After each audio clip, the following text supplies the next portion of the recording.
हमारी गृहस्थी में अधिकांश लोगों पर बात का असर हो जाता है। चाहे बच्चा हो या बड़ा हो सकता है बुजुर्ग भी।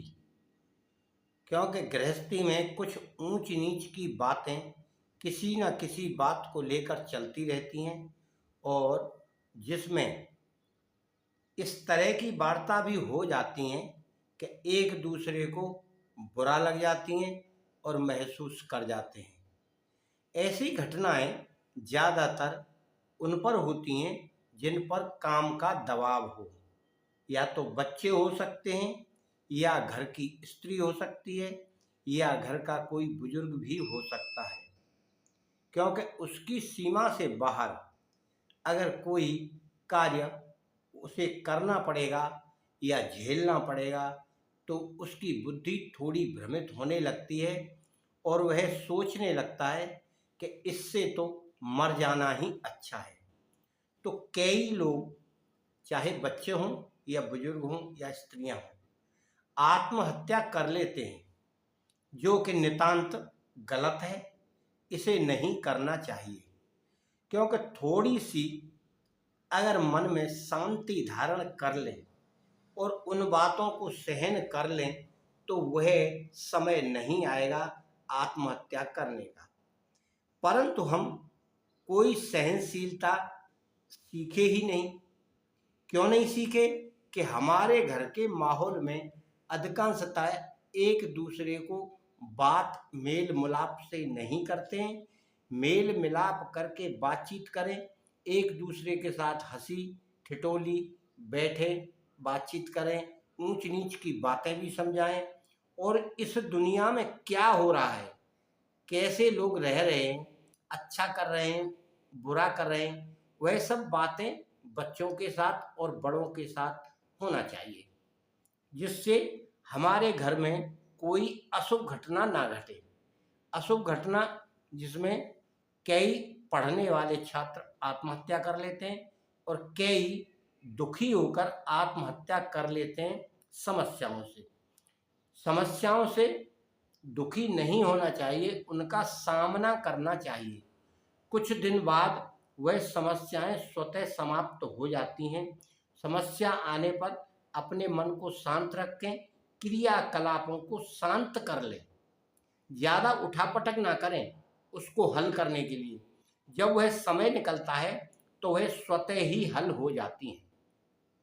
इसी कारण से आपस के घर के विवाद के कारण से कई बच्चे और बुजुर्ग घर से भाग जाते हैं। अब भाग जाने में बड़ी दिक्कत आती है।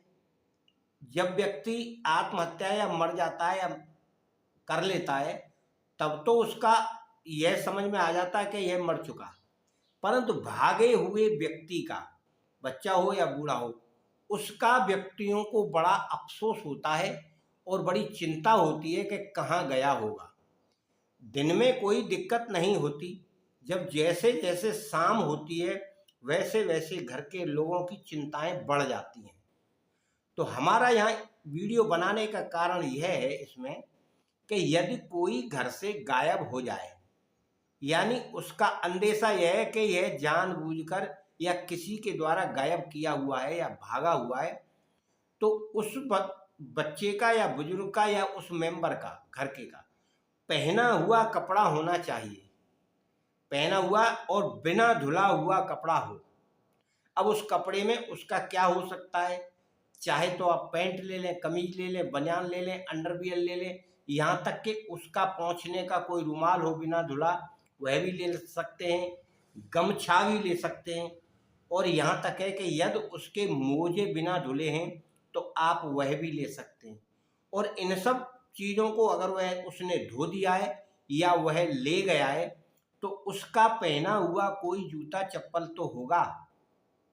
इतने सामान में से आप कोई भी सामान लेकर अपने घर में, जो जिस पर हम सब्जियों के लिए मसाला पीसते हैं, उसे कहते हैं सिल और बट्टा, तो आप उस सिल को उठाइए और उसके नीचे आपको किसी कोने में घर के में दबा दीजिए। उस वस्तु को, कपड़ा हो चाहे चप्पल हो, मोजा हो, रुमाल हो, तौलिया हो, कुछ भी हो, और दबा कर ऐसे मोड़ लीजिए और दबा दीजिए, और दबा कर उसके ऊपर एक सरसों का तेल का दीपक जला दें। दीपक जलाकर, और उसका दीपक का मुंह अपनी तरफ कर लें जैसे हम सामने हैं तो, और हंटर बना लें एक गमछा से, गमछा में बल लगा के एक हंटर बना लें, और उस हंटर से 5 हंटर मारें, और उस हंटर मारते समय उस समय कहें कि तुम जहाँ भी हो जल्दी आओ या फ़ोन करो, तुम जहाँ भी हो जल्दी आओ और फ़ोन करें। इस तरह 5 हंटर आपको मारना है। यह कार्य आपको, दीपक वाला कार्य शाम को ही करना है, और हंटर मारने का काम सुबह और शाम दोनों समय करना है। तो वह व्यक्ति जहाँ तक है 2-3 दिन के अंदर आ जाता है, और कई लोग तो आ गए हैं जिनको बताया है।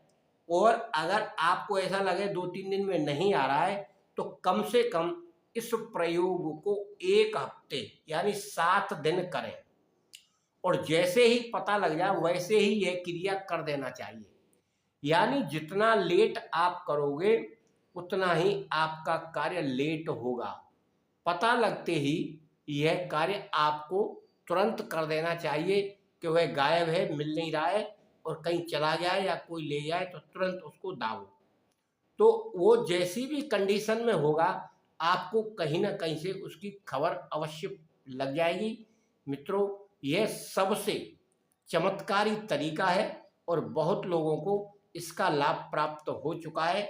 आप भी करके देखें। वैसे सावधान रहकर अपने घर का माहौल ठीक करें, यही हमारा निवेदन है। वीडियो अच्छी लगे तो लाइक, शेयर, सब्सक्राइब करें। जय माता की अवश्य लिखें। आपके घर परिवार में कभी ऐसी अनिष्ट की घटना ना घटे, यह हम ईश्वर से प्रार्थना करते हैं, और आपको भी सलाह देते हैं कि अपने घर के माहौल को इस तरह का बनाकर रखें कि ऐसी कोई घटना आत्महत्या की या भागने की ना हो। क्योंकि कमाने वाला हर विषय वस्तु को समझता है और हर समस्या को समझता है, परंतु घर का हर मेंबर, हर बच्चा, हर बूढ़ा, स्त्री उन बातों को नहीं समझती हैं। वह जिद पकड़ लेते हैं, यदि उन्हें कोई सामान चाहिए तो चाहिए ही। इसी कारण से विवाद बढ़ते हैं, और आपस में मनमुटाव होने के कारण इतने इतने विवाद बढ़ जाते हैं कि वह घर छोड़कर चले जाते हैं गुस्से में। चाहे उन्हें वहाँ कष्ट उठाना पड़े, वह बात की बात है, परंतु एक बार तो यह घटना घट जाती है तो उससे सभी मेंबरों को कष्ट होता है। आप अपने परिवार का ध्यान रखें।